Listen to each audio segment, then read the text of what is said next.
Part-Time Adventure. That's Mark the Resident Jedi. Hello there, foolish mortals. Welcome to our Halloween episode. We're really excited to talk to you about this kind of spooky new streamable was in theaters for a minute movie, Haunted Mansion. Happy Halloween, ghouls and gals. This is going to be our second Halloween episode. We decided to have a nice Halloween / horror / spooky / Mrs. Doubtfire month because we were celebrating Christopher Columbus Day. But Halloween, one of the best holidays of the year. For all those people that are trying to cancel Halloween out of schools, shame on you. You're probably not watching this podcast, but if you are, hopefully we can turn you around. But overall, Haunted Mansion 2023, this movie came out. It was in theaters for a minute, like you said. And I actually saw it in theaters. But before we get into the actual movie, let's rewind back a little bit, because I have a feeling that you have some history with this property of Disney. And I think it's a favorite ride of yours, if I'm not mistaken. Definitely a favorite ride, a favorite property. I actually have somewhere like the volume of history on the ride. Definitely something I enjoy at Disney, because I think we both enjoy Disney, like, children, or from childhood. I don't know. In general, big Disney fan. Love Haunted Mansion. Probably my favorite ride, except for Jungle Cruise, just because I love the campy jokes. I mean, talk about two movies that you thought were going to ruin your favorite rides at Disney. First, there's a Jungle Cruise movie. Then they decide to go Haunted Mansion again. I'm like, ugh. And then I saw something on the internet that they were going to change something at the Haunted Mansion. I was like, no, not okay. But yeah, no, I have strong opinions about utilizing this property, especially after some of the ways it's been utilized before in both film and video game adaptations. Funny that you bring that up. But for my origin, or not so funny, or not so funny. For my origin on this, I first rode the Haunted Mansion ride when I took a solo road trip to Florida. Actually, no, I take that back. I went with a couple of friends, and I had a friend that worked at Disney at the time, and we went on Haunted Mansion. And I don't know if I went on it when I was younger. I can't remember. My friend who worked for Disney was like, "Yeah, the movie's kind of sucks, but it's fun to go on, just get out of the heat." So we go on it, and like, yeah, I'm thinking this is going to be, because I knew nothing. Keep in mind, Dan didn't watch a whole lot of Disney stuff as a kid, and we went on it. It was not scary whatsoever. I thought it was going to be scary because the name is Haunted Mansion, but I wasn't in the mindset that, like, oh yeah, kids go to Disney, so it's not going to be like Jason coming at you with a hatchet or a knife or something like that. But fun ride. I actually have enjoyed it quite a bit. I did have a Disney annual pass for a couple years, and my oldest loved Haunted Mansion. It's his favorite ride, still is. And speaking of the video game that he spoke of before, we bought him the Haunted Mansion video game, and we did see the Eddie Murphy Haunted Mansion movie a couple times. So this is something that I have a lot of experience with. I've got the adult opinion of, like, this is something where it's like, this is not for me, but I'm going to watch it and participate in this anyway. So I think this will be an interesting episode. And with that Eddie Murphy movie, I'm assuming that you saw it.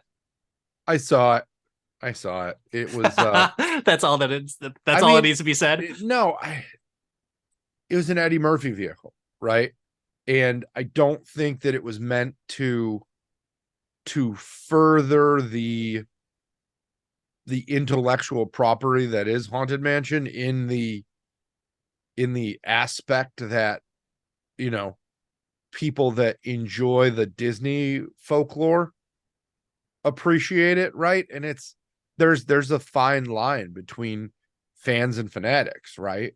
Where you appreciate something and it holds enough nostalgia for you that when that property is disturbed in any way, right? When, they try and clean it up or freshen up or add something to it or add more, you're like protective of it, or does it live up to all of the joy that it's brought in the past? And I think that's where that Eddie Murphy movie is. Love Eddie Murphy, love Eddie Murphy movies.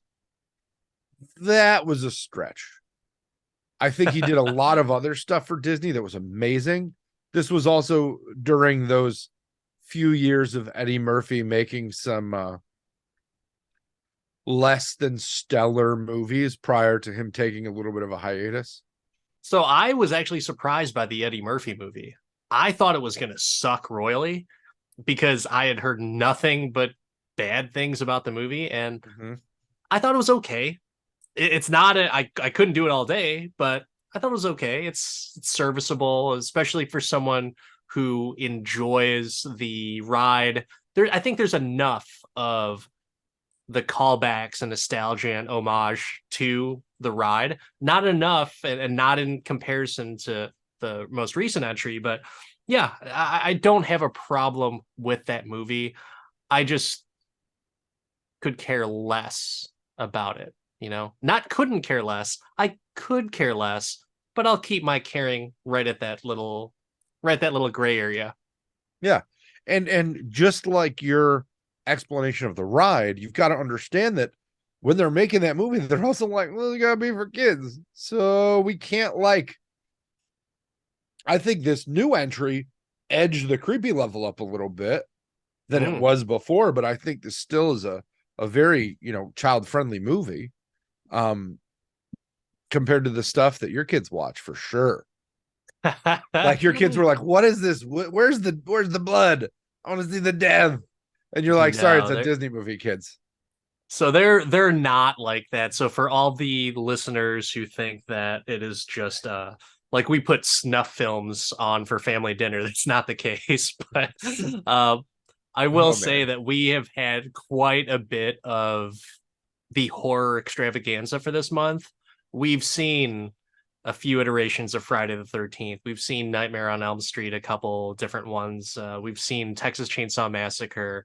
And it's not over yet. There's still a little bit of time before October, the Halloween spooky month, is over. So I'm sure we'll throw in a little bit more. But who knows? When you're watching this the day before Halloween or the day of Halloween, we might be watching another scary movie. But yeah, this is something that wasn't like super spooky or scary to them. But before we go into some of those details, what were your expectations? Did you know anything about this movie before going to see it, or how did you see it, and what were your thoughts?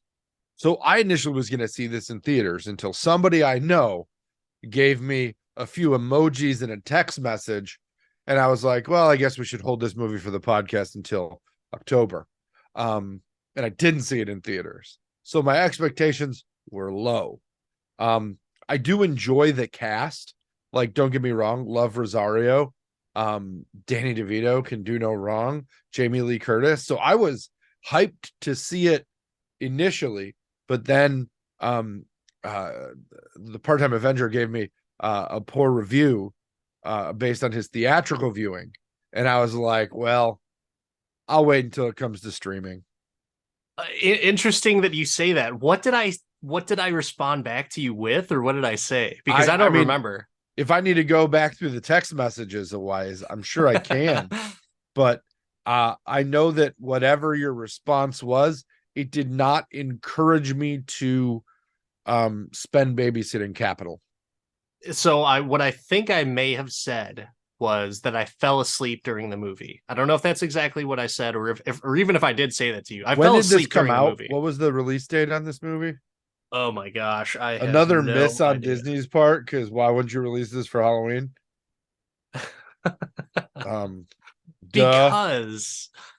Because they're July very well 28th. thought out. It came out July 28th.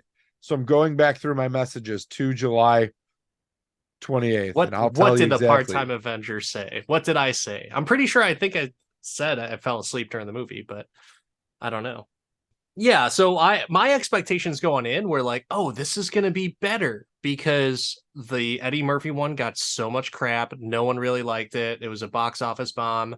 I think this one has potential. Then I realized that I got this movie and the Tower of Terror confused, because I knew Tower of Terror was going to be coming out from Disney and Scarlett Johansson was attached to that project.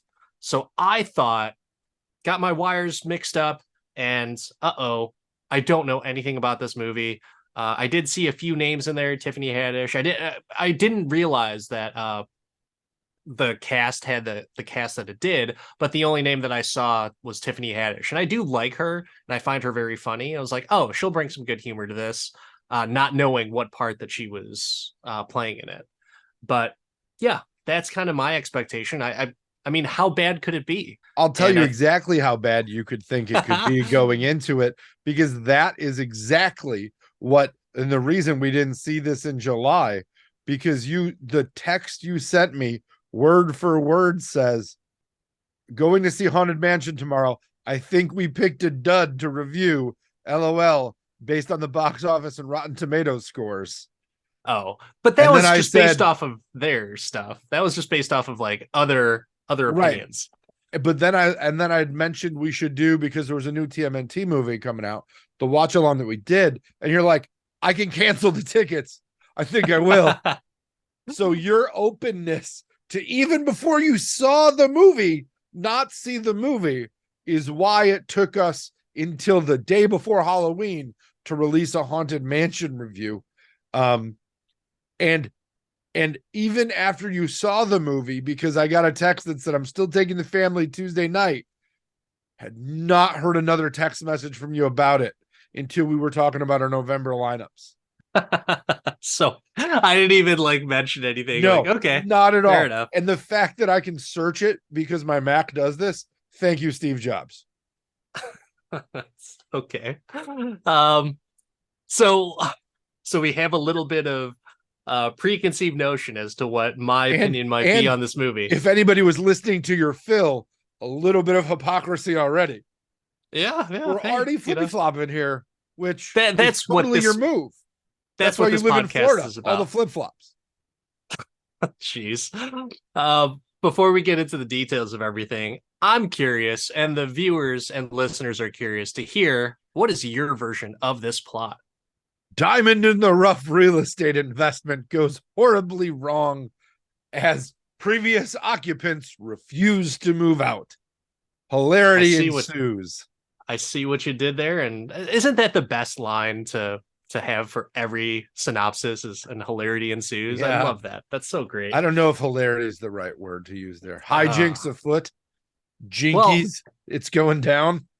So that you bring up something very interesting. This was categorized as a horror comedy. We've talked about categories of movies quite a bit for the last few episodes. We have another one, a horror comedy. Is there such a thing? And is this a horror comedy in your opinion? I would say yes. Yes to both. One, horror comedy has been around forever.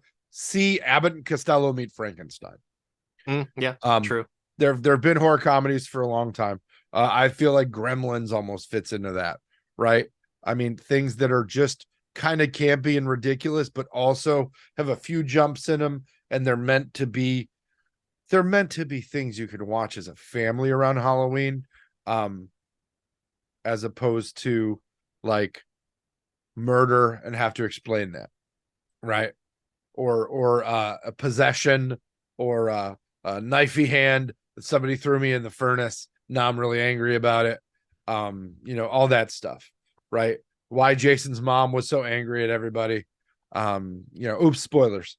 So many different things. But yeah, I'm a big horror comedy fan. I feel like there's been so much that kind of can fit into that genre that isn't necessarily in that PG-13 area, right? I mean, if you think about Evil Dead 2, like the old ones, not the new ones, those are like borderline comedies, right? Yeah. There's some scary stuff in it, but if you think about that, the Tarantino vampire movie, why can I never remember the name of it? From Dusk Till Dawn. From Dusk Till Dawn. That movie's hilarious. Like, sit down. I don't know what I'm watching what, where did, hilarious. I Like think from start to finish.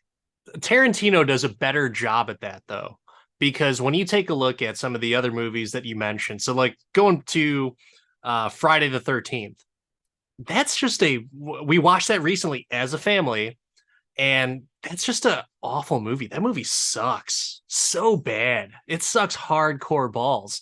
And I think that's more of a horror comedy than Abbott and Costello, because I feel like it's missing some of the horror elements in that movie, whereas Friday the 13th has plenty of horror and a ton of comedy because it's just so dumb and so 80s that I don't know how you can get past the awful acting, awful synopsis of what's really supposed to happen throughout the movie, and just like, yeah, I don't know. I can't wrap my head around it.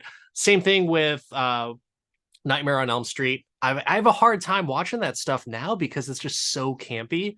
And part of it is meant to be. And then there's others that are just like, yeah, I think this is a good idea. Let's roll with this in the movie. And it's just not good.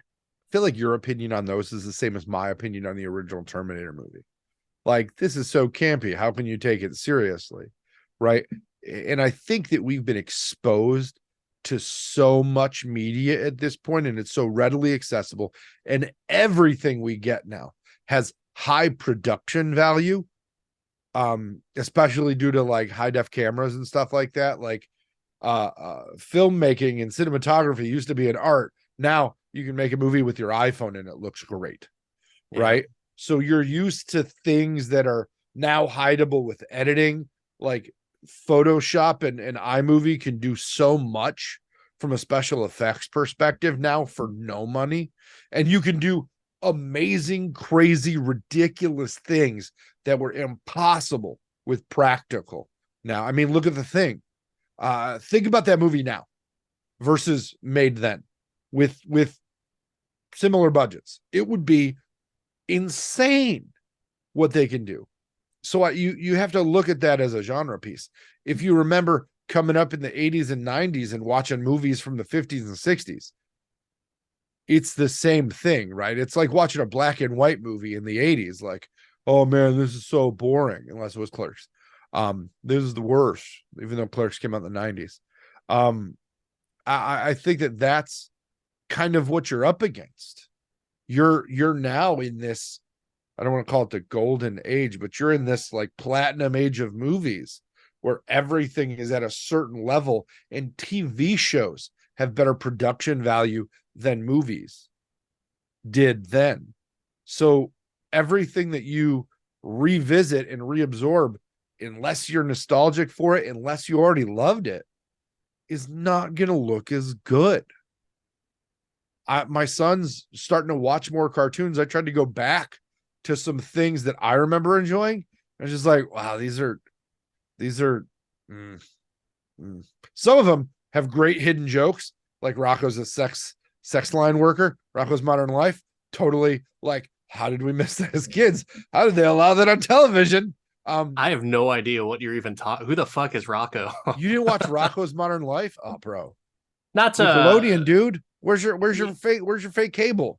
Well, I just want you to know, for those who don't know, cue the sad music, but I didn't have a whole lot of stuff growing up as a kid, and I didn't get cable until I was well into high school. So that's probably why I didn't watch it. I probably kept watching cartoons while into high school too. So there's that. I mean, I still watch cartoons now, but it's I do it's still not... watch a lot of cartoons now. A lot of them are, made for adult cartoons that I watch now, like Rick and Morty, Big Mouth. Occasionally I'll watch a little bit of South Park and some Family Guy, but Disney's done a very, very good job of keeping their legacy alive. Debatable, like it's debatable, right? Because at least they're always trying to do something to revamp their properties, right? They've done it with some of the live action movies, some more successful than others. But for Disney, did they do a good job of modernizing this? And I put that in air quotes, modernizing it, because it's almost like it's more of a retro type of callback movie compared to the Eddie Murphy version. So it does feel kind of like a little bit of 80s comedy, right? I mean, 90s comedy, maybe. Like there's definitely some of that with a little bit more of a diverse cast and touching on some real, like, feeling type things. I'm going to tell you, the first time I watched this, I was like, what where's the haunted mansion part of it, right? Like when I think haunted mansion, I start with the monologue at the beginning, right? The Mm. ghost host piece. And they left that part of it out, and I don't think that was a mistake, right? I agree with you. I think that that's been one of the things that you can't get away from, right? Like you're never going to do it better than it's done on the ride. So let's just not. And at first, just like everybody else, they're coming to the haunted mansion. They expect to hear the thing, and they expect you to quote the thing, and they expect you to get the thing right. And the fact that they kind of left that out started me off on a little bit of a sour note, right? Like I had little lemon heady there. And as we moved along and they touched so many other pieces of the property, I thought the way that they included and actually built a narrative around the characters that are introduced to us in a 12-minute dark ride. I think it's 12 minutes. In a relatively short ride narrative, and they build the why behind it, and the what's going on and how this is affecting, and they grab some favorites like the dueling pistols, they get the ballroom, they get the sea captain. I ended up at the end of it reflecting on it and appreciating it. So I appreciated, long-winded answer to, I appreciated the way they used the property, but it wasn't the way I expected it because of the way they approached a lot of Star Wars properties when they first got it. If you wanted the thing, here's the thing. Look, we remade the first movie. Yay. And I loved it, by the way. Still love it. Still my favorite of the sequels. Okay. With it's funny that you mentioned that because I feel like we're probably going to go back and forth on this a little bit, and the hypocrisy is going to be on steroids in this episode because What? I feel like we can go back and forth on it a Shocking. lot. And in my opinion, so like the modernizing of the story, I thought it was more of like a retro type story because of the elements of New Orleans, the way that they were dressed. It just had that old time feel. I just came back from New Orleans a couple of weeks ago, and I would think that this movie is a perfect choice of having New Orleans as its set location, right? You've got the culture there, the voodoo aspect of things, the spirituality aspect of things, but yeah, I thought everything was pretty good in regards to that. But they also gave a retro vibe to it, in my opinion, because when you think about it, you also have a lot of those retro stars in the cast. You got Danny DeVito, Jamie Lee Curtis. You even had a cameo from Mary Lou Renner or whatever her name is. Mary Lou Renner, is that what it was? Can't remember. What? Mary Lou Henner, sorry. So a cameo from Mary Lou Henner, who is prominent within the 80s. I think she was on like a few TV shows and some movies and everything.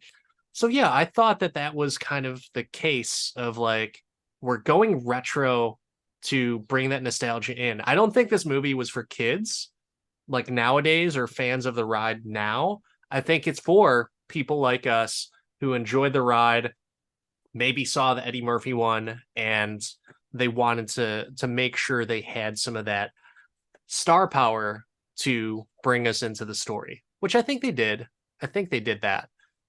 It could have been, if you threw in Arnold Schwarzenegger and Dolph Lundgren, I probably would have been really into it. But unfortunately, they just didn't have that paycheck for Arnold and Dolph. Well, yeah, they spent it on Jared Leto. But either way, I don't disagree with you that the New Orleans setting was good. It was a good lead in. You had to put it in the South. It's a Southern mansion. It's always been, so do it right.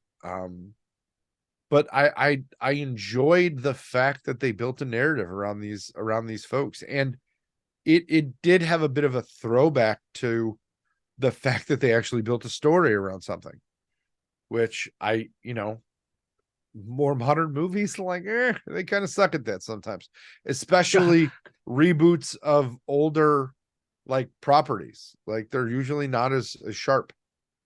Gun to your head, one word answer. Could you repeat what the Eddie Murphy Haunted Mansion premise was? Hell no. Okay. 2 words. I'll allow it though. One was an 2 words, but adjective and one was a no. Yeah, I think the when you were given the plot synopsis or the your version of the plot, it was I thought you were describing what Eddie Murphy's version was because I think it is like a real estate. He's like a real estate agent, isn't he? Yeah, I I think think he that's was what trying it. to sell it. Yeah. Yeah, yeah. Yeah. So interesting The stuff. the But only part about this movie that and this is 100% the adult in me and grown up problems, right? We've talked about it before, like looking at the premise of a movie from an adult perspective, like so this movie, this movie, this house has been in probate for how long because there's no descendants? How did she even buy it? Like, how did you here, acquire this when nobody warning, else, when Danny warning, DeVito's been trying to reality. enter it, but This is yeah, the reality check right here. yeah, He's going no, deep, it's hard into reality. but that's what I mean. Like, that's I think what they tried to do too much of in the Eddie Murphy movie is give it a Yeah. reason, right? Like Yeah, it was Casper with a greedy real estate agent. it And I was. It think that's what was. they did in that Eddie Murphy movie. Like, oh, we should Casper was great. Let's do Haunted Mansion. Who can we get? Who's funny? Oh, Eddie Murphy's great. Let's get him. Speaking of like the characters, Eddie Murphy, obviously the big time name and character in that movie, but the main characters in this movie, it's kind of like a short and sweet cast list. There's a lot of names in billing, but at the same time, the main ones are going to be right there in your face. Did you know who Lakeith Stanfield was before watching this? He's the one No, who plays Ben, the I main didn't. character. I'll admit it, and I feel terrible about it. Not really. I don't feel terrible. I just was like, I don't. I'm unaware, and I forget how many times I've watched Knives Out, and he's like the other lieutenant in that. I've seen movies he's been in. I just haven't like been like, oh, that's who it is. I was like, who who is he's a good actor. I appreciate his work. I just didn't wasn't like, oh yeah, know who that is. He's been in some bangers, Uncut Yeah, Gems, Knives Out, Judas and the Black Messiah. I mean, he's got a bunch of credits to his name, dude, better but question. Do you know who the director is? uh, I didn't even look as to who the director was. Justin Simon? I Simeon? have no idea. Yeah. That is where I started with the do you know who these people are? And he did Dear White People and Bad Hair. And he actually wrote both of those movies as well. This was his Dear White People, the TV series, that was based on his screenplay. But he did this as like his first major, well, not major, but first like big studio motion picture, I believe. But I had no idea who the director was. And when you're looking at this cast and this property, I thought I thought that I would have heard of the director. I would actually go see his next movie because of the work he did in this. But I think for a lot of Disney's movies going forward, they're going to go with the directors who have credits to their names, but they're not like, I this is obviously like a gross comparison, but it's not going to be a Martin Scorsese that's doing a Disney film, right? They want to Disney, no secret, they want to have their thumb on the director to just at least have that influence. So I think Justin Simeon is that perfect candidate where he has a reputable resume, but at the same time, like we can still tell him who's boss and who's cutting the checks around here. yeah, So I think that's probably what it I was is. also concerned about the writer. before I saw this movie. Katie Dippold, I think I'm saying that right. I could be completely wrong. Her career started off great, writing about 31 episodes of Parks and Rec. And then she did The Heat, and she wrote the Not So Heat 2016 Ghostbusters movie. I thought the writing in that was fine. I really did. I just thought it was more of the overall direction of what they were trying to do on film. I thought it was fine. I thought it was funny. It's not the worst Ghostbusters movie, but hey, that's just my opinion. Yeah, right, that's a terrible opinion. Yeah. By far Ghostbusters the worst Ghostbusters 2 movie. Ghostbusters 2 sucks. No, the Scoleri brothers. Still have no idea where the fuck that movie was going. So good. They were going downtown in the Statue of Liberty. Oh Duh. my god. They're yeah, going to see totally. Vigo. Totally great believable. Halloween movies. Take your kids, horror and comedy. Pop in Ghostbusters 2. You won't regret it. Dan Aykroyd approved. Friend of the podcast. There's the pink dick slime in the bathtub that will say it's not. So oh man. Yeah, I mean, this movie was, there's a lot of things that could be looked at as red flags, but then there's a lot of promise in it, right? That cast is pretty stacked. We talked about Lakeith Stanfield, Rosario Dawson, who has been in so many different other like IPs of Disney and other major franchises. Pretty awesome. It's kind of unbelievable that she made her start with the movie Kids. Right? Did you ever see the movie Kids? Long time ago. So disturbing. And she has been an actor since then, which is so nuts. And she's the only name that has really hit that peak of stardom compared to all of her castmates. So interesting. I love her. She's great.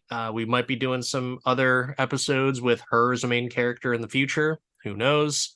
But I liked seeing her, and she's very charming in every role that she's in, even as if she's like a bad, like in quote, bad guy. I like her in everything. She can do no wrong, in my opinion. So Rosario Dawson, fantastic. Any thoughts on her? I can say that she's one of the actors that I would say she could do anything. I don't see her in the same, or I can watch her in anything. She's been in so much and in so many movies I really enjoy that I don't like. There's certain actors like, I can't watch you in something else. You did this. This is your thing. This is how I remember you. It was so good. Why are you trying to mess it up? That she's just come back again and again and again with bangers that I'm down to watch whatever. Yeah. No, I celebrate her entire catalog. And what about the next guy who's really great and he's always in everything? Owen Wilson. I'm not an Owen Wilson fan. No, Owen you Wilson know, just you liked Wedding Owen Crashers? Wilson makes Owen Wilson is the reason Loki is hard to watch. Oh, really? I like him in that. Oh, he's so good. That's because he's the same person in every movie. But think that's okay. It's Owen Wilson. He's supposed to talk like this and really be dramatic about things and talk about something simple. That's Owen Wilson for you. That's what he does. I mean, I watch Wedding Crashers every day of the week, but yeah. I can admit that I would not want to see him in everything, but I think he brings that level of comedy and almost everyday innocence into a movie because he's just such a likable guy. I don't think I've ever seen a movie where I was like, God, I fucking hate this guy. He's like has to be a role for him. I think it has to be a role for him. I think he fits in a certain niche in any movie, and he hits the niche here. He doesn't have to carry it. He just comes in with a few solid, read it off the page lines that are funny and they're written for him, and he does well. And he's a con man in this movie. He totally lies to the main character, and we still like him, or at least I still like him. He's still. Are you talking about Wedding Crashers or Haunted Mansion? I'm not sure. I'm not sure which one you're talking about. So similar. Those movies so similar. Are you talking about The Internship? Yeah. or you know, man, It just seems like Really. there's so many times that what you described has happened with Owen Wilson. So just as much as I like the tag team combo of Owen Wilson and Vince Vaughn, there are just enough times where I'm like, yep, I don't like the combination of Owen Wilson and Vince Vaughn. So it's I go back and forth. It's not Owen Wilson that I dislike. It's the over the topness of Vince Vaughn when he's in the same movie with Owen Wilson and he They get feels the really need to excited. steal the show. Yeah. Oh fuck yeah. There's a Oh lot my of god. kinetic energy going on there. I mean, very few comedy duos can pull off subtle, excellent performances with a ton of kinetic energy that creates between the two of them. Will Ferrell and John C. Reilly come to mind. They can do no wrong. Put them in anything. Put them on stage with Snoop Dogg. If you haven't seen it, fucking Google it. I was a little bit disappointed that they had Snoop rap more of the verses I than they don't did. care. They fucking boats and hoes. It was cool. It was cool. But And you wanted to hear Snoop drop those lines. Let's be honest. no, I didn't want to hear him drop the lines. I wanted to hear Will Ferrell and John C. Reilly drop the lines. And it seems like John C. Reilly did more of the He lines did, but one of them had to give up their lines, and Will Ferrell had the better lines. How about Snoop? You just let Prestige Worldwide do their thing. How about that? Going down the cast list, I don't know if we necessarily need to go down everything. We could kind of do it quicker, but Tiffany Haddish, I said before, I like her. There are some roles where I'm just like, a little too much, Tiffany, but I think overall she's great. She's funny. She's comedic genius. What are your thoughts on her? Every movie I see her in, she gets better.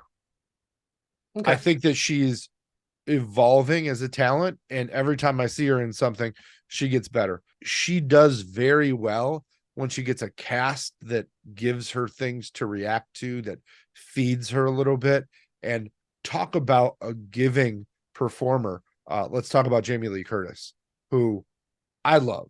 You know this from the 80s, from the 90s, from whatever, right? From Trading Places to True Lies to Everything Everywhere All at Once. Jamie Lee Curtis, it's so strange how I think they nailed it with the chemistry of the cast list. I'm sure that there's some professional movie critic out there that is just like, the cast list couldn't save this movie. They just didn't have the energy, blah, blah. Well, you know what? That's why you're not talking to me. I'm not a professional, but I will say my opinion regardless. But I think it was like a great cast just from diversity because you're in New Orleans, so the cast should be diverse as fuck. But also just the way that they play off of each other, right? You said it a little bit earlier about Tiffany Haddish because she has some of those moments to where she can react a certain way. Well, who is the best setup person out of everyone in this entire cast? It's going to be Danny DeVito. Yeah, exactly. So we have him in there. I'm a little bit disappointed that he didn't talk about his anatomy in this movie just like he normally does, and It's Always Sunny. It's a kids movie. It's a kids movie. It could have been there, right? He's a professor at saying, Tulane, so he totally could have mellowed that in. But the reason this movie feels so retro is because you don't just have like new or hot stars. You grabbed some of the best supporting actors and lead actors and just ensemble actors from the 80s and put them in, and they're just pitch perfect. Like, you could put Danny DeVito in anything at this point, and he doesn't need notes. You cast him, you know what you're getting, and it's gonna be fucking amazing. I think that's like you hit it right on the head, right? You don't need to give them direction. You just need to let them be who they are, and their years of experience will carry their performance. Now, you can't say that about everyone, right? You can't say that. I will even say like Robert De Niro, Al Pacino, you can't necessarily say that let them do their thing because it doesn't always work out, right? There have been plenty of movies. There's a reason De Niro keeps going back to Scorsese, because they just have a thing that's anything Scorsese directs is something De Niro can walk into. He knows what's going on and he could do a thing. But I think that you underestimate De Niro. I think that he's got a lot. I think Pacino also, there's a kind of movie you put him in. But those are actors that demand a lead, when you're talking about Jamie Lee Curtis, you're talking about Danny DeVito, even like Owen Wilson in this movie, like they're fine to come in and play a supporting role and do it amazing. Look who just won an Oscar for Best Supporting Actress, because she's an amazing supporting actress. Yeah. Like, as proving my point that there are some people you can let them do their thing, and others you have to kind of cater it and custom fit it for their personality. Jamie Lee Curtis, chameleon. Danny DeVito, not a chameleon, but he will bring Danny DeVito and a competent performance every time. And then I want to talk about Chase Dillon, who was Gabby's son, Travis. I was pleasantly surprised to see a child actor that I'm like, wow, okay, he's playing a kid. He's not trying to play a kid who's playing a part in a movie and performing it in front of an audience. I thought it was very natural for him, and I liked his dynamic with Rosario Dawson. And yeah, I want to give that kid props. You know what? Future friend of the podcast, I think. Chase Dillon. Yeah. Let's talk about our fan favorite of one of the worst movies ever, or best movies ever, depending on who you talk to in the Google reviews, Jared Leto. I just don't want to see Jared Leto in things anymore. I feel like I'm Leto'd out. I think he morbed the shit out of me. So next, it's just too much. My favorite part about this movie is I didn't know Jared Leto was Jared Leto. That was the best part. He simply played a character well. He's a great actor. Don't Yeah. get me wrong. He's a great actor. I'm just kind of over Jared Leto because I feel like he's so full of himself, and he always tries to put on the grand show of things. You know, you see him on his 30 seconds to Mars TikTok videos, and I'm just thinking like, oh man, you're trying really hard as a 50-year-old to be relevant. I'm Dude. 40. I'm not trying to do shit. And it pains me to watch him go through such theatrics to stay cool, hip, and relevant. And 30 Seconds to Mars has pretty decent music. He's a great actor. Morbius sucked, but it's that I guess there's a genuine character to Jamie Lee Curtis, Danny DeVito, Rosario Dawson, and I just don't feel like Jared Leto has that. I feel like everything is just the facade. And as talented as he is, I'll watch movies that he's in.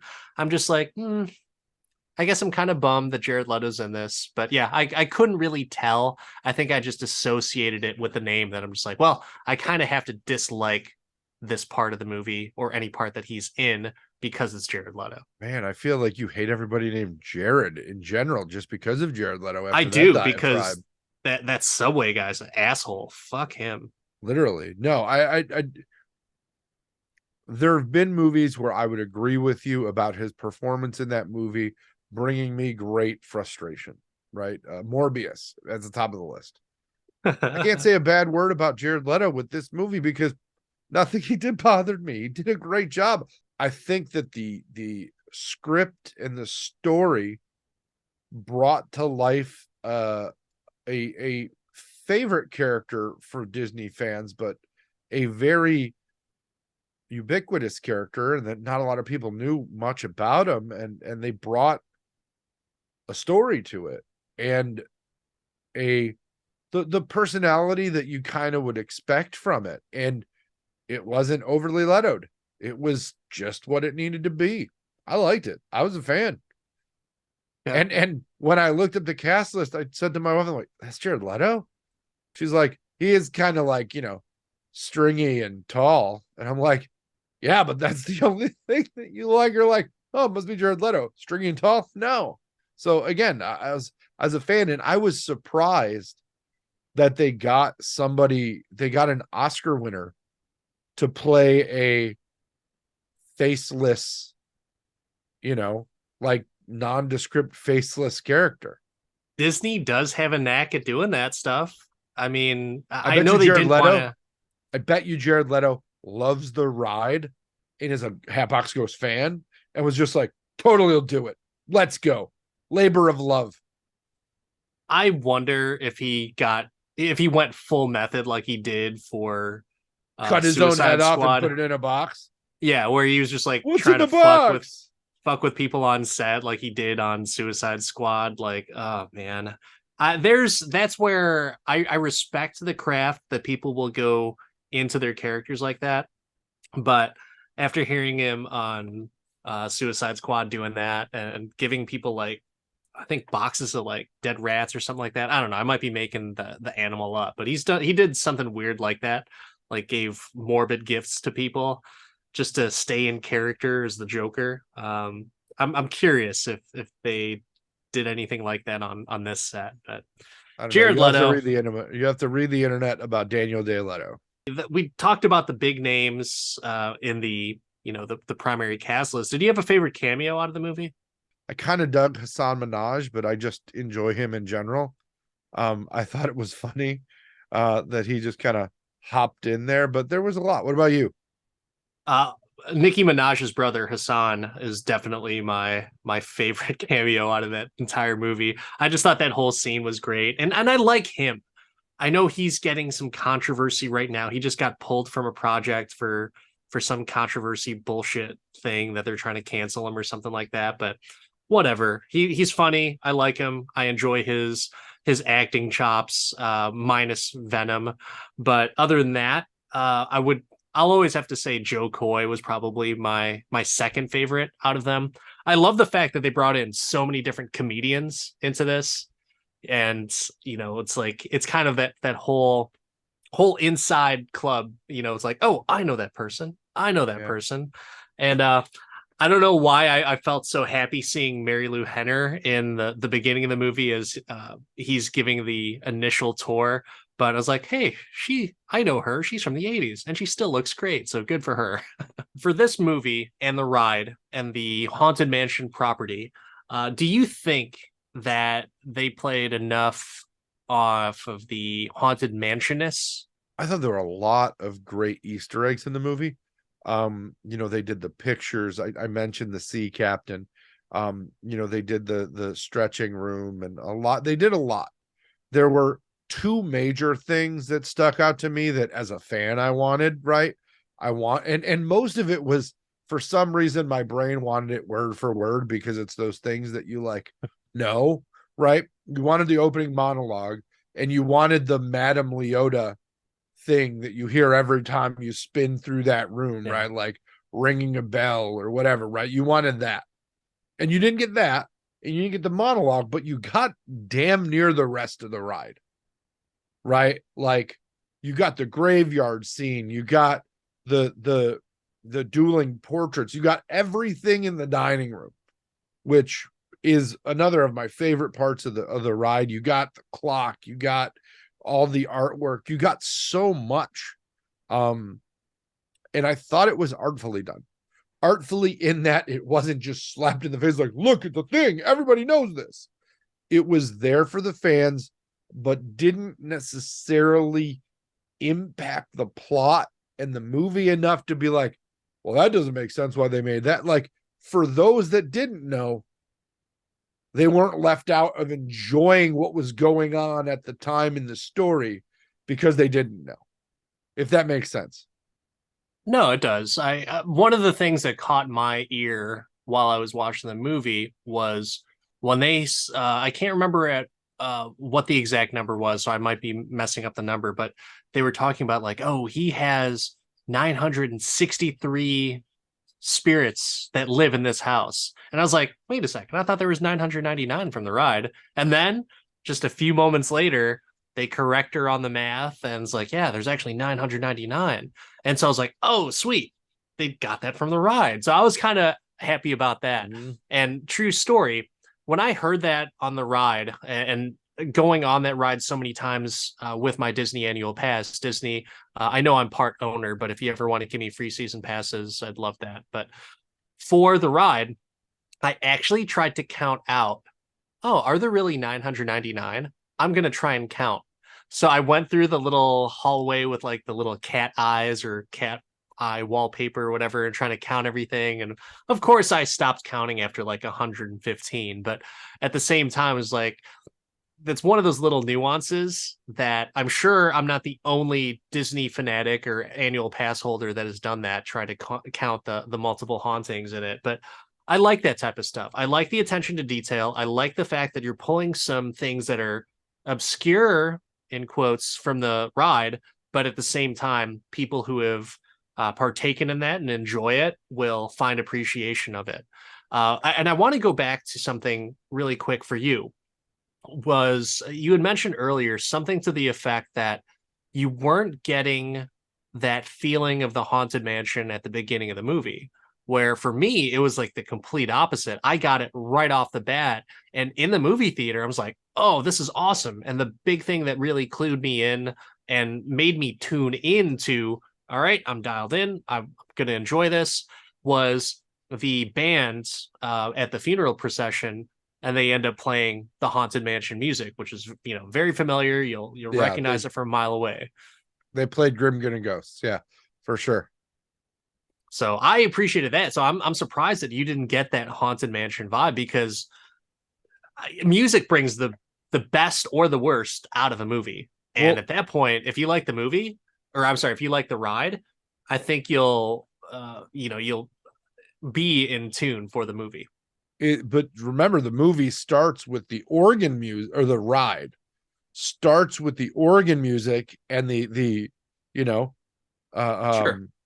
no windows and no doors, and that's the Grim Grinning Ghost comes up later when you're going backwards. Yeah. But fun stuff either way. Um, anything else that you noticed, or anything that was bothering you from whether it's the CGI or the practical effects, or even some of the in quotes funny or scary moments? Anything that really kind of caught your eye that like, oh, I really like that, or oh, I really dislike this? I not from a CGI perspective. I thought it was really good. I thought that the way that they did the ghosts was good.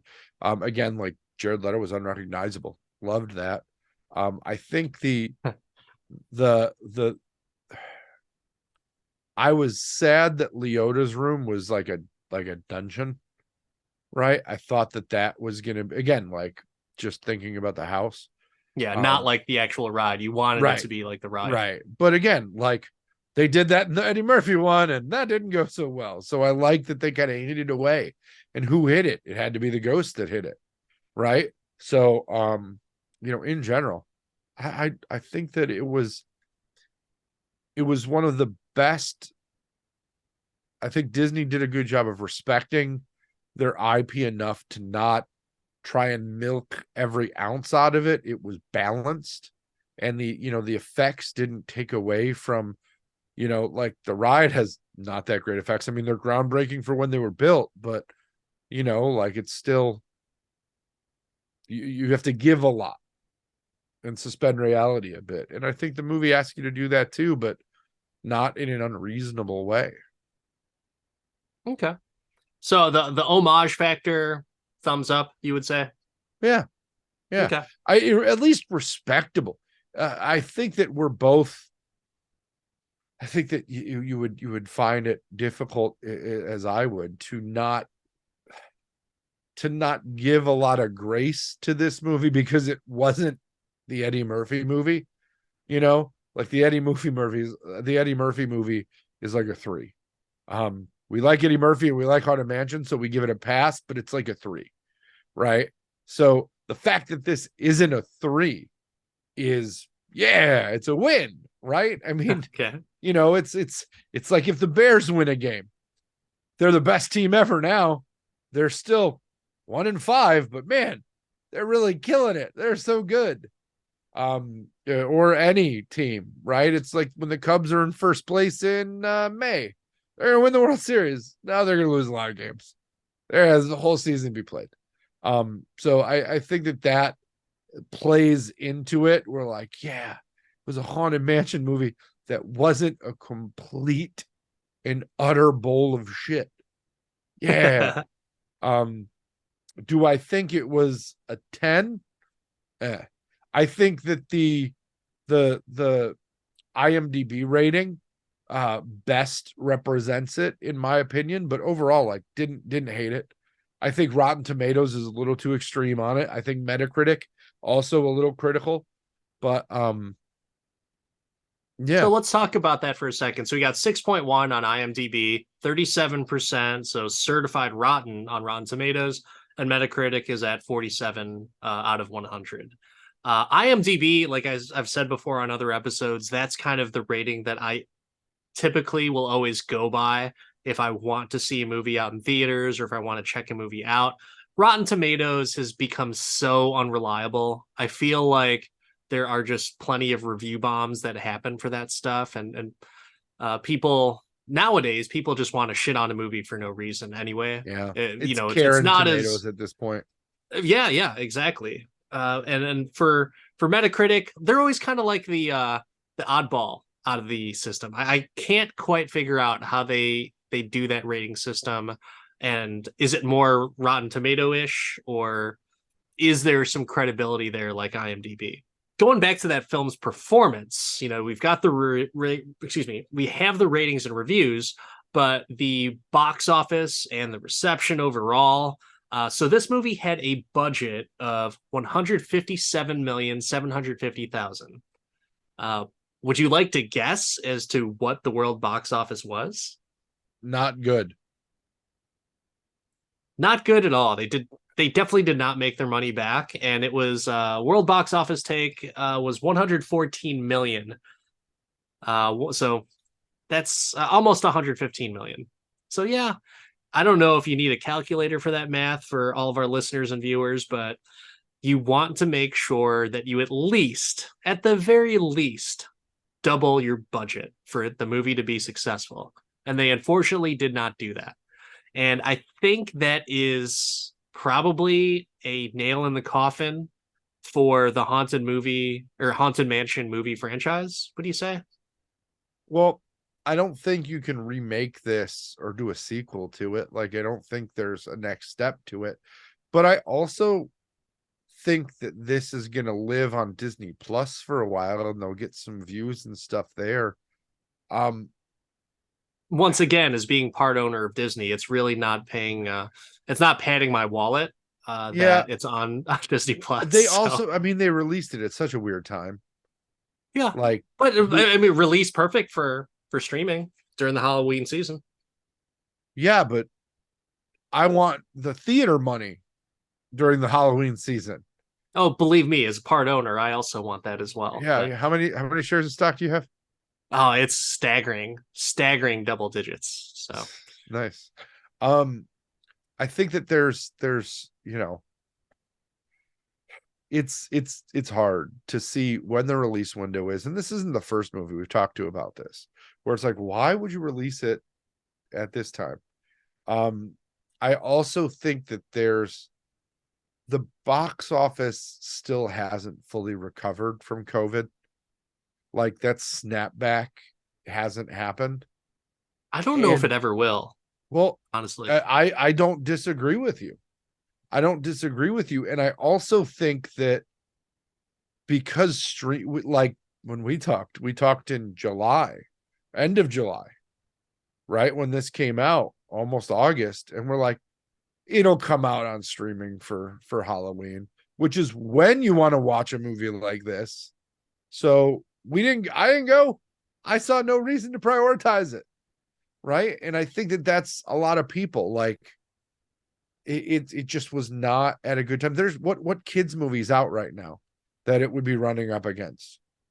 I mean, kids movies, in my opinion, or kids Well, movies kids as movies the in general, right? Like I can't think of something that's in theaters right now that if a family wanted to go to a Halloween movie, that it would be like, oh man, we there's a juggernaut out there for Halloween. Like, last kids movie that I thought qualified was going to be the Teenage Mutant Ninja Turtles remake, how'd that or go? the latest iteration. I don't know. I thought it did pretty well. I didn't watch it, but I thought it did well. Neither did I.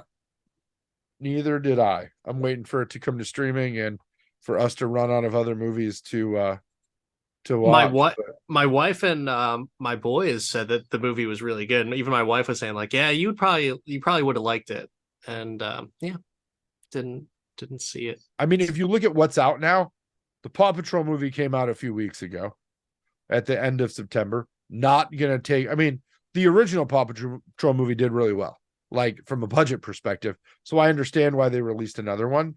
You know, you got to take little kids. The Taylor Swift Eras tour is out, but I don't think when you set up the release calendar, you knew about that. They did do a Nightmare Before Christmas re-release for the 30th anniversary. But like everything else that's out right now is not take your kids to it. Like nobody's taking their kids to see It Lives Inside or The Nun 2 or The Exorcist or Saw X, like Killers on the Flower Moon. Like nobody's taking their kids to see that. Disney, what are you doing? It's getting to the point where nostalgia was selling, but I don't know if nostalgia is still selling at the same rate. Like, Oh, it definitely isn't. People are nostalgic out. I feel like this is something now for Disney. In order for it to be a bona fide hit, it needs to have a 90s feel, right? Because I think that's the decade to really hammer upon. For a while, for the longest time, 80s was the decade to go to. Go back to the 80s, you play some awesome 80s music, and that's where you'll get some like, oh my, I used to love that song. I used to wear those pants and that coat or whatever. And that's where like all the good feelings happen as you're watching a movie and people come and see it in droves. For this, for us, for Disney in general, if they were to do something again for a ride, there needs to be some type of 90s flair to it or 90s appeal. Because as people are getting older, the decades of what's going to drive people back in for that nostalgia factor is starting to get higher up. And so you notice to see that like 90s stuff is becoming more prevalent. The music, the dress, the style of clothing and everything like that. It's getting to the 90s now. And that's why so many awesome 90s bangers are so familiar to a lot of kids nowadays, is because they realize that like, oh man, the 90s was a pretty kick-ass decade for music, pop culture, everything. So we'll see. I don't know if you could put a 90s twist on any of the Disney rides. I'm not sure if any came out during the 90s or anything like that, but yeah, I don't know. We'll see. A lot of stuff did come out during the 90s. It was at California Adventure and they deleted that shit. Like they killed those rides. They're bad. Okay. You know, maybe they redo a Roger Rabbit. That would be, I'd love a new Roger Rabbit. But didn't we kind of do that with like Detective Pikachu? You know, like kind of have that. I thought that was like the best. I know, but that was like the best. It was hilarious. It was a good movie. Yeah, but I don't know that you could do Roger Rabbit the way they did Roger Rabbit because of all the cross-pollination that they did in that movie. Again, like so much stuff that was done in the 90s had an insane amount of IP crossover that is unheard of now. Like look at whatever's next for Spider-Man with Sony and Disney going back and forth, and Sony and Marvel. Like who knows what we get now. You can't do Twilight Zone Tower of Terror. Like that movie's on its way out. No, Tower of Terror they're doing. Scarlett Johansson's attached to it. Oh, there you go. But they've already done that, like the Twilight show. Maybe Expedition Everest comes out as a movie. The Rock will be in that too, as well. As well. Maybe they do It's a Small World and they shrink Matt Damon again. Do they go back to Mr. Toad, even though that they closed out at Disney World? That was a cameo. I was sad was not in this movie. As you know, in Disney World where you had the passes, Mr. Toad's grave is at the Haunted Mansion. I didn't know that. Not in this Haunted Mansion. Oh yeah. But yeah, they even tried to do Tomorrowland as a movie. Underrated Clooney film, in my opinion. But I hope they do something. Also lost a lot of money. It did, but I thought it was so good. I haven't watched it. I want to watch it. I have no problem watching it. You know what? This might be a good opportunity to add something to the podcast list. Maybe the listeners will say, yay, or please, no, not another terrible movie. I feel like no one watched that movie to begin with, so I don't know if anyone will tune into this episode for I wonder if if it's we even do on Disney Tomorrowland. Plus. I I don't wonder think if it Disney's is. just hit it. I don't think it is on it. Like I feel like it's not. But I'm probably wrong because you know why? I don't check for that shit on Disney Plus. I check for the Marvel shows and occasionally go into the Marvel catalog, and along with the Toy Story catalog for my youngest. So that's pretty much the extent of it. Also, occasionally the Simpsons shorts. But before we just go off the rails, which we tend to do on every podcast, which I love, and I could do that all day. Any lasting impressions before I get to a very important question that I have to ask you? It wasn't great, but it wasn't bad. Please ask the question. Mark, the Resident Jedi. When it comes to the Haunted Mansion, can you do this all day? Yes and no. It's a tepid yes. Yes, because I know it'll be something that for a few years we revisit or we visit with my son around Halloween to get into that spirit. And oh, you want to watch a scary movie? Let's watch this one. And he'll probably like it and want to watch it more because it fits into that genre that you talked about of comedy horror, and it has a place and it's going to live there, and it's a good movie with a good lesson, and I think that it fits. If I didn't have a kid and I didn't enjoy the imparting of the lesson, would I say yes? I don't think I would, but I'm not that person, so I can't answer for him. So it's a yes? It's a yes. Okay. It's a yes because of the circumstances listed out. You, my friend, have similar yet older, more mature, more traveled circumstances. More bloodthirsty children. You said it, not me, but I don't disagree. Can you do this movie all day?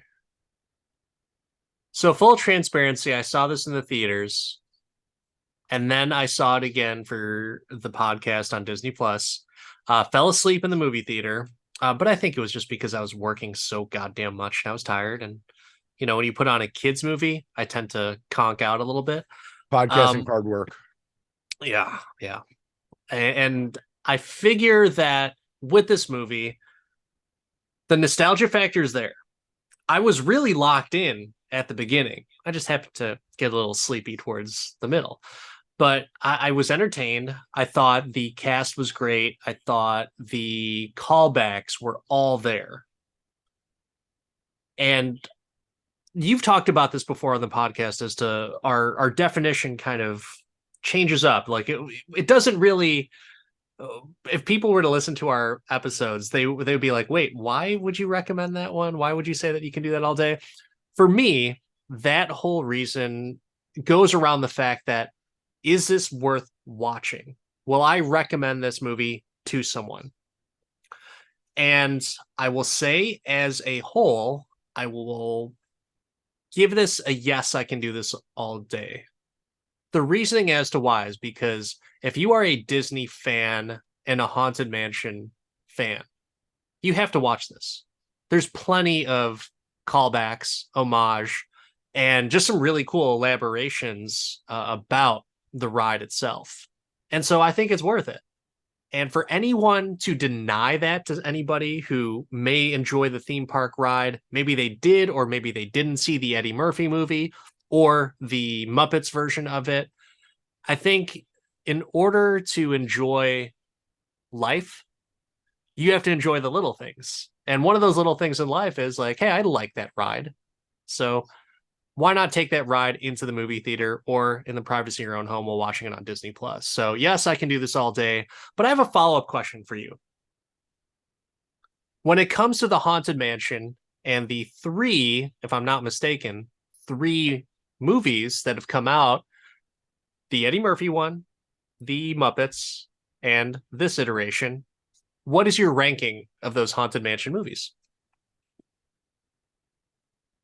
I haven't rewatched the Muppets one in a while. I watched it last year. I haven't watched it this year yet. Lot going on. Want to watch it with Ben soon.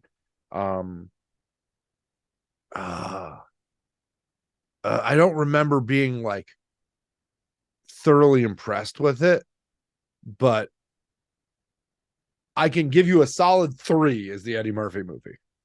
Mm, 3 okay. with a bullet is Eddie Murphy. 1 and 2, I haven't seen the Muppets one in a while. I remember not hating it. And I'm very, very pro Muppet. So just for argument's sake, I'll put the Muppets one in first because it includes Muppets and you can't fucking go wrong with Muppets. But it's probably 2 for me. But yeah, like I said, this is not a bad movie. And it's got cast people that I love. The only thing you can push it over the top is a Dan Aykroyd cameo, which was in Casper, not the original one. I was like, he was in a movie. My wife watched Casper recently, and Dan So wait, Aykroyd's in that. let me get clarification on your rating. So Muppets is number one. Let's give him a 1 and 1A for Okay. Love of the Guns. For Love of the Guns. For This is probably number 1. Muppets number 2, and okay. Eddie Murphy a far distant number 3. Would you be the Okay. same? No, no. So I love the Muppets and I loved Muppet Babies. And I thought the new version of Muppet Babies is actually okay too. One of the very few kids cartoons that I really liked was Muppet Babies, the original. There were so many callbacks. You and I need to have an offline conversation about a certain possibly bootleg DVD that or Blu-ray that somebody may have that includes all of that original content that they can no longer stream because it has like clips of Star Wars in it and Indiana Jones. Yeah. OG Muppet Babies, fucking amazing. It was awesome. So I loved Muppets.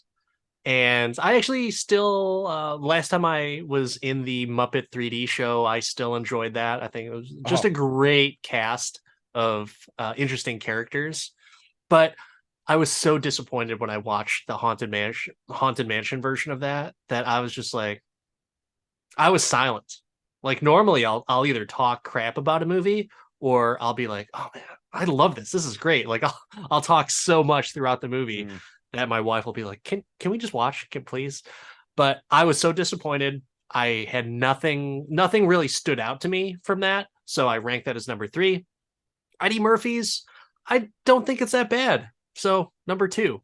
But yeah, this one just for the fact that it was the best complete package, I will rank the Haunted Mansion 2023 as number 1. I can't disagree with you. Best Muppets movie before we get off.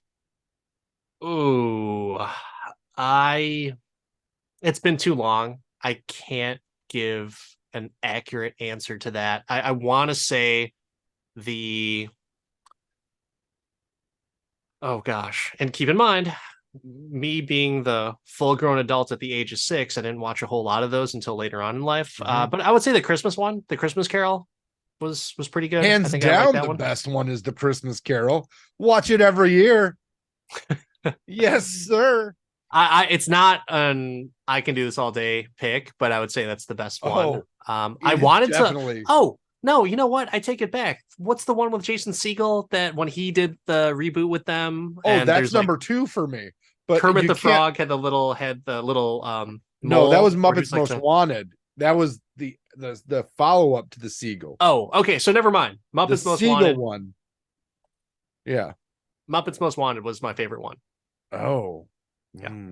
No, I gotta go. Christmas Carol, then the Muppets with Seagull, and then Muppet Treasure Island with Tim Curry. Well, yes. Tim Curry not doing so great now. No, but that's okay. He gave us a lot. He gave us so much, and even Professor Frankenfurter had to go home at some point. True. But on that note, that's a wrap for this episode for Halloween. So, hey, I hope this episode was a treat for you. If not, hey, tricks are fun too. But until next time, this is Dan the Part-Time Adventure. That's Mark the Resident Jedi. Go out there, do that trick-or-treating all night long, and don't forget, Dan wants you to send him all of your Tootsie Pops. He loves them. They're the best, especially the chocolate ones. the worst. Have a good night, everyone, and be safe.